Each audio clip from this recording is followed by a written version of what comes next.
Brazil team squad എന്താണ് എന്നാണ് നമ്മൾ പരിശോധിക്കുകയാണ്. നൂറ അയൂബ് എന്നോടൊപ്പം സ്പോർട്സ് ഡെസ്കിൽ നിന്ന് ചേരുന്നുണ്ട്. നൂറ, എന്താണ് ഇത്തവണ കാനറി പക്ഷികളുടെ അവരുടെ ടീമിന്റെ ഇത്തവണത്തെ ടീം ലൈനപ്പ് എങ്ങനെയാണ്? ഒപ്പം തന്നെ എന്തൊക്കെ പ്രത്യേകതകൾ നമ്മൾ അതിനകത്ത് കാണണം? അവരുടെ അറ്റാക്കിംഗ് എങ്ങനെയാണ് ഇത്തവണ?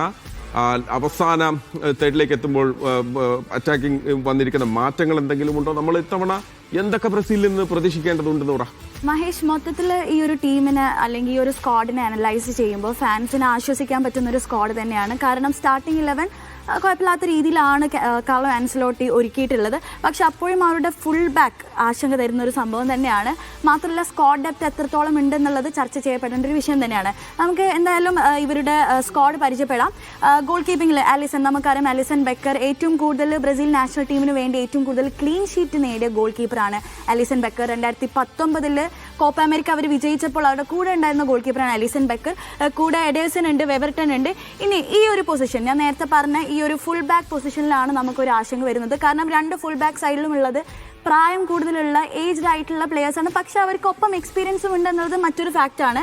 അലക്സാൻഡ്രോ ഉണ്ട് ഒരു ലെഫ്റ്റ് ബാക്ക് പൊസിഷനിൽ, അതുപോലെ തന്നെ ഡഗ്ലസ് സാൻഡോസും ഉണ്ട്. ഇനി റൈറ്റ് ബാക്കിലോട്ട് നോക്കുകയാണെങ്കിൽ ഡാനിലോ ഉണ്ട്, വെസ്ലി ഉണ്ട്. ഇനി ഇവരുടെ ഡിഫെൻഡിങ് സൈഡ് നോക്കുകയാണെന്നുണ്ടെങ്കിൽ ഗബ്രിയൽ, ആർസണലിന്റെ പ്ലെയറാണ് ഗബ്രിയൽ റീസെൻ്റ്ലി അവർ ചാമ്പ്യൻസ് ആയി. ആൻഡ് ഓൾസോ ഏരിയൽ ഡോമിനേഷനിലും കാര്യങ്ങളൊക്കെ ഗബ്രിയൽ ബ്രില്യൻ്റ് ആയിട്ടുള്ളൊരു പ്ലെയർ തന്നെയാണ്. അതുപോലെ തന്നെ മാർക്കിനോസ് അവരുടെ ക്യാപ്റ്റൻ ആയിരിക്കും. ആ ഒരു സ്വീപ്പർ പൊസിഷനിൽ മാർക്കിനോസ് എന്തുകൊണ്ടും ബ്രസീലിന് നല്ലൊരു കൈത്താങ്ങായിരിക്കും. മറ്റ് ഡിഫൻഡേഴ്സ് എന്ന് പറയുന്നത് Bremer, Ibanez and Leo Pereira. ഇനി ഇവരുടെ ഒരു മെയിൻ സോൺ എന്ന് പറയുന്നത് ഡിഫെൻസീവ് മിഡ്ഫീൽഡ് കസമേറിൻ്റെ ഒരു പ്രത്യേകത ഈ ഒരു സീസണിൽ എന്ന് പറയുന്നത് മാഞ്ചസ്റ്റർ യുണൈറ്റഡിൽ ഏറ്റവും കൂടുതൽ ഈ ഒരു ടോപ്പ് 5 പ്രീമിയർ ലീഗ്സിൽ തന്നെ ഏറ്റവും കൂടുതൽ സെറ്റ് പീസിൽ നിന്ന് ഗോൾ നേടിയിട്ടുള്ള ഒരു താരമാണ് കസമേറോ. അങ്ങനത്തെ ഒരു പ്ലെയർ ഡിഫെൻസീവ് മിഡ്ഫീൽഡിൽ ബ്രസീലിനുണ്ട്. അതുപോലെ തന്നെ ബ്രൂണോ ഗിമാരസ് ഉണ്ട്. 78 വർഷങ്ങൾക്ക് ശേഷം ന്യൂ കാസിൽ അവരുടെ ട്രോഫി വിജയിച്ചപ്പോൾ, ഒരു മേജർ ട്രോഫി നേടിയപ്പോൾ അതിൻ്റെ ക്യാപ്റ്റനായിട്ട് അവിടെ ഉണ്ടായിരുന്ന ബ്രൂണോ ഗിമാരസ് ആണ്. മറ്റു പ്ലേയേഴ്സ് എന്ന് പറയുന്നത് ഡാനിലോ സാന്റോസ്, ക്രൊയേഷ്യക്കെതിരെ ബ്രസീൽ റീസെൻ്റ്ലി കളിച്ചപ്പോൾ ആൾ ഗോൾ നേടിയിട്ടുണ്ട്. അതുപോലെ തന്നെ ഫാബിനോ ഉണ്ട്. ഇനി ഇവരുടെ അറ്റാക്കിംഗ് നില നോക്കുകയാണെന്നുണ്ടെങ്കിൽ നമുക്കറിയാം എല്ലാവരും വൈകാരികമായൊരു നിമിഷമായിരുന്നു നെയ്മർ ജൂനിയർ തിരിച്ച് വീണ്ടും ടീമിൽ ആ ഒരു കോളിൽ ആൾ ഉൾപ്പെട്ട ആ ഒരു നിമിഷം എന്ന് പറയുന്നത്. So yes, Neymar is there. ഫാൻസിനെ ആശ്വസിക്കാം, ബ്രസീൽ ഫാൻസിനെ ആശ്വസിക്കാം, എല്ലാ ലോകമൊട്ടാകമുള്ള എല്ലാ ഫാൻസിനും ഇത് ആശ്വസിക്കാൻ പറ്റുന്ന ഒരു വാർത്ത തന്നെയാണ്. അതുപോലെ തന്നെ വിനീഷ്യസ് ജൂനിയർ ഉണ്ട്. മറുവശത്ത് നോക്കുകയാണെങ്കിൽ റഫീന ഉണ്ട്. ബാഡ്ജിന് വേണ്ടി ഏതറ്റം വരെ പോയി കളിക്കാൻ തയ്യാറായിട്ടുള്ള ഒരു പ്ലെയറാണ് റഫീന. മറ്റു മിഡ്ഫീൽഡേഴ്സ് എന്ന് പറഞ്ഞാൽ Gabriel Martinelli, Lucas Paqueta, Luiz Henrique Ryan എന്നിങ്ങനെ പ്ലെയേഴ്സാണ്. റയൻ എന്ന് പറയുന്നത് വെറും 19 വയസ്സുകാരനായ ഒരു പ്ലെയറാണ്. പ്രീമിയർ ലീഗിൽ 3 കോൺസിക്യൂട്ടീവ് ഗെയിംസിൽ ഗോൾ അടിച്ചിട്ടുള്ള ഒരു പ്ലെയറാണ് റാൻ എന്ന് പറയുന്നത്. ഇനി അവരുടെ സ്ട്രൈക്കിംഗ് പൊസിഷനിലുള്ളത് മെത്തിയാസ് കൂഞ്ഞ, എൻട്രിക് ആൻഡ് ഇഗോൾ തിയാഗോ. ഇനി ഇതിൽ വരുന്നൊരു സംഭവം എന്താണെന്ന് വെച്ചാൽ അതെ, ഓക്കെ, താങ്ക് യു. അതാണ് നൂറ. എന്തായാലും വളരെ കൃത്യമായി തന്നെ നൂറ ടീമിനെ നമുക്ക് പരിചയപ്പെടുത്തി തന്നു. ഇപ്പോൾ നമ്മൾ വളരെ പെട്ടെന്ന് നമുക്കൊരു അതിഥിയുണ്ട്, ശ്രീനാഥ് മധുകുമാർ. അദ്ദേഹം ഫുട്ബോൾ കമന്റേറ്റർ കൂടിയാണ്. ഫുട്ബോളിനെ വളരെ ആഴത്തിൽ വിശകലനം ചെയ്യുന്ന ഒരു താരം കൂടിയാണ്. ഓക്കെ, അപ്പോൾ ശ്രീനാഥ്, എന്താണ് ഇപ്പോൾ നേരത്തെ നൂറ പറയുകയായിരുന്നു, വളരെ വൈകാരികമായി ആരാധകർ കാത്തിരിക്കുന്ന ഒരു പേര് നെയ്മർ ജൂനിയറിൻ്റെതാണ്. അദ്ദേഹത്തിൻ്റെ പരിക്ക്, ഇടയ്ക്കിടയ്ക്ക് അദ്ദേഹത്തിനുണ്ടാകുന്ന പ്രശ്നങ്ങളൊക്കെ നമ്മൾ കണ്ടിട്ടുണ്ട്. അപ്പോൾ നെയ്മർ തിരികെ ടീമിലേക്ക് എത്തുന്നു. വന്നതിന് ശേഷം അദ്ദേഹത്തിന് പരിക്കുണ്ട് എന്ന് സാന്റോസിൽ നിന്ന് ചില വിവരങ്ങളുണ്ടായിരുന്നു. നെയ്മറിന്റെ വരവ് ബ്രസീലിന് നൽകുന്ന ഒരു ഉണർവ് എത്രത്തോളമാണ്? അതോടൊപ്പം തന്നെ ബ്രസീലിന്റെ ഒരു അറ്റാക്കിംഗ് ഒരു മുൻനിര ഏത് തരത്തിൽ നമ്മൾ കാണേണ്ടി വരും ഇത്തവണ? ശ്രീനാഥ്.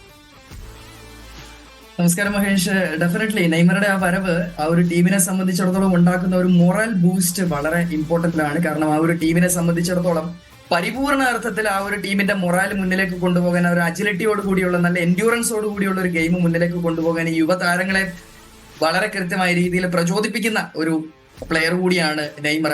സോ നെയ്മറെ സംബന്ധിച്ചിടത്തോളം 2 കാര്യങ്ങളാണ്. ഒന്ന്, അദ്ദേഹം ഉണ്ടാക്കുന്ന ആ ഒരു ടീമിനകത്ത് ഉണ്ടാക്കുന്ന ആ ഒരു ഫ്രണ്ട്ലി അറ്റ്മോസ്ഫിയർ, ഞാൻ നേരത്തെ പറഞ്ഞ അതേപോലെ തന്നെ ഉള്ള ഒരു മോട്ടിവേഷൻ. സോ അതേപോലെ തന്നെ മറ്റൊരു സംഗതി, ഒരു പ്രധാനപ്പെട്ട സംഗതി എന്താണെന്ന് വെച്ചാൽ 2018 അതുപോലെ തന്നെ അതിന് മുൻപത്തെ സീസണിലെ 2014 സീസണിലെ ലോകകപ്പ് നമ്മൾ കണ്ട സമയത്ത് ഏറ്റവും കൂടുതൽ സെറ്റ് പീസുകൾ നേടിയെടുത്ത താരങ്ങളിൽ ഒരാളാണ് നെയ്മർ. സോ ഇത്തവണത്തെ നമ്മുടെ ഏറ്റവും പ്രധാനപ്പെട്ട നമ്മുടെ പരിശീലകനായിട്ടുള്ള കാർലോ ആൻസലോട്ടിയെ സംബന്ധിച്ചിടത്തോളം അദ്ദേഹം ഏറ്റവും കൂടുതൽ ബോൾ പൊസഷൻ കീപ്പ് ചെയ്ത് കളിക്കുന്ന, അറ്റാക്കുകളിൽ മാക്സിമം സ്പീഡ് കൊണ്ടുവരാൻ ശ്രമിക്കുന്ന ഒരു പരിശീലകനാണ്. സോ അതുകൊണ്ട് തന്നെ അദ്ദേഹത്തിന് വിംഗേഴ്സ് ആയിട്ട് കറന്റ്ലി മുന്നിൽ കിട്ടിയിരിക്കുന്ന ഒന്ന് വിനീഷ്യസ് ജൂനിയർ ആണ്, മറ്റൊന്ന് നേരെ നടുവിൽ നമുക്കറിയാം ആ ഒരു നമ്പർ 10 പൊസിഷനിൽ നെയ്മർ കളിക്കുന്നത്. ഈ പൊസിഷൻസിലുള്ള പ്ലേയേഴ്സ് ഒക്കെ ആ ഒരു പെനാൽറ്റി ഏരിയയ്ക്ക് അകത്തും അതിന് പുറത്തുള്ള ആ ഒരു റീജിയൻസിലും വളരെ കൃത്യമായ രീതിയിൽ ഒപ്പോണൻസിനെ നല്ല വൃത്തിയിൽ തന്നെ ഇന്റിമിഡേറ്റ് ചെയ്യാനുള്ള ഒരു സാധ്യതയുണ്ട്. സോ എന്തായാലും ഫ്രീ കിക്കുകളും സെറ്റ് പീസുകളും ഒരുപാട് വിൻ ചെയ്യാനുള്ള ഒരു സാധ്യതയുണ്ട്. സെറ്റ് പീസ് റിലേ ചെയ്ത് തന്നെ വേണമെങ്കിൽ ബ്രസീലിൽ ഈ ഒരു സീസണിൽ ക്വാർട്ടർ ഫൈനൽ, സെമി ഫൈനലൊക്കെ എളുപ്പം കടക്കാൻ പറ്റുന്ന രീതിയിലുള്ള ഒരു ഗെയിം പ്ലാനിലേക്കൊക്കെ വേണമെങ്കിൽ പോകാം. കാരണം അത്രത്തോളം എക്സ്പീരിയൻസും യുവത്വവും ഒരുപോലെ മിക്സ് ചെയ്തൊരു സ്ക്വാഡ് തന്നെയാണ് ഡെഫിനറ്റ്ലി കാർലോ ആൻസലോട്ടി ഒരുക്കിയിരിക്കുന്നത് ഈ ഒരു സീസണിൽ.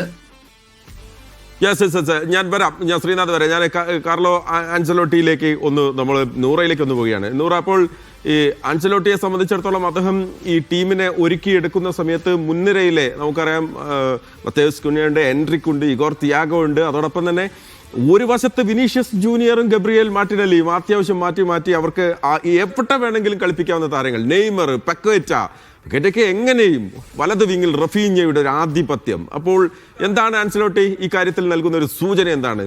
ഏത് പ്രതിരോധത്തെയും പൊളിക്കാൻ ഞങ്ങൾ റെഡിയാണ് എന്ന് തന്നെയാണോ? ഇപ്പോൾ നിലവിലുള്ള അറ്റാക്കിംഗ് ഞാൻ പറഞ്ഞ പോലെ സ്റ്റാർട്ടിംഗ് 11 നോക്കുകയാണെന്നുണ്ടെങ്കിൽ ബ്രസീൽ ഇസ് ഫൈൻ. പക്ഷേ അതിനപ്പുറത്തേക്കൊരു സ്ക്വാഡ് ഡെപ്ത് നോക്കുമ്പോഴാണ് ഇഷ്യൂ വരുന്നത്.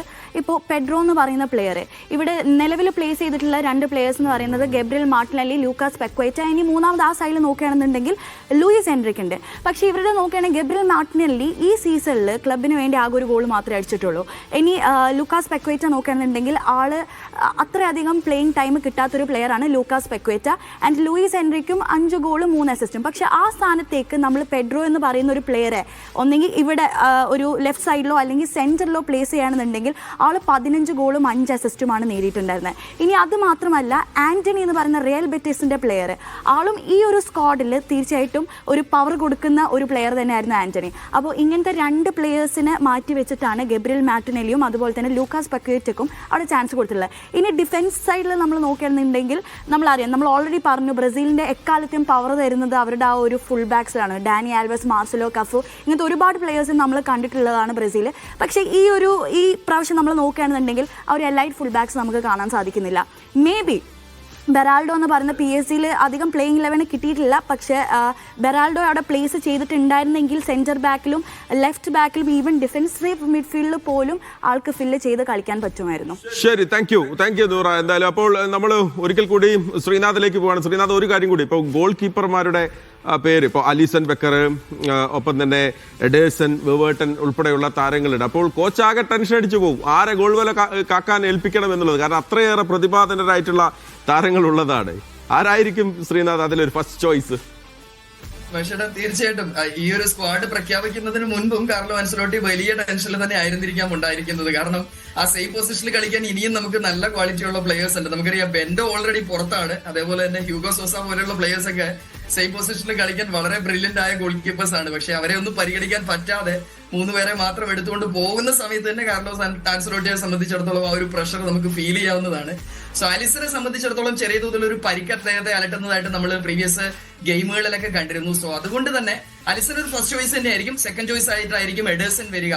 പക്ഷെ ഡെഫിനറ്റ്ലി ആ ഒരു പരിക്കിന്റെ പിടിയിലേക്ക് പോകാതിരുന്നാൽ നല്ലൊരു പ്രകടനമായിരിക്കും അലിസന്റെ സൈഡിൽ നിന്ന്. മറ്റൊരു താരമായിട്ട് അവിടെ വെവർട്ടൺ ഉണ്ട്. വെവർട്ടൺ 38 വയസ്സുകാരനാണ്, പക്ഷെ എക്സ്പീരിയൻസ് നല്ല രീതിയിൽ ഉപകാരം. ശരി, അലിസൺ ബെക്കർ ആയിരിക്കും ബ്രസീലിന്റെ ഗോൾ വല കാക്കാൻ ഒരു പക്ഷേ 1ാം നമ്പർ ചോയ്സ് ആയി ആൻസലോട്ടി എടുക്കുക എന്നുള്ളതാണ്. ഓക്കെ, പ്രതിപാദനരാണ്, അതുകൊണ്ടാണ് പ്രശ്നം. ബ്രസീലിനെ സംബന്ധിച്ചിടത്തോളം 5 കപ്പുണ്ട് നമ്മളെ ഷെൽഫിൽ. അപ്പോൾ 6ാമതൊന്നും കൂടി ഞങ്ങൾ പ്രതീക്ഷിക്കുകയാണ്. അപ്പോൾ നമ്മൾ നോക്കുകയാണ് എന്താണ് ബ്രസീലിന്റെ കണക്ക് എന്താണ് എന്ന് നമ്മൾ നോക്കുകയാണ്.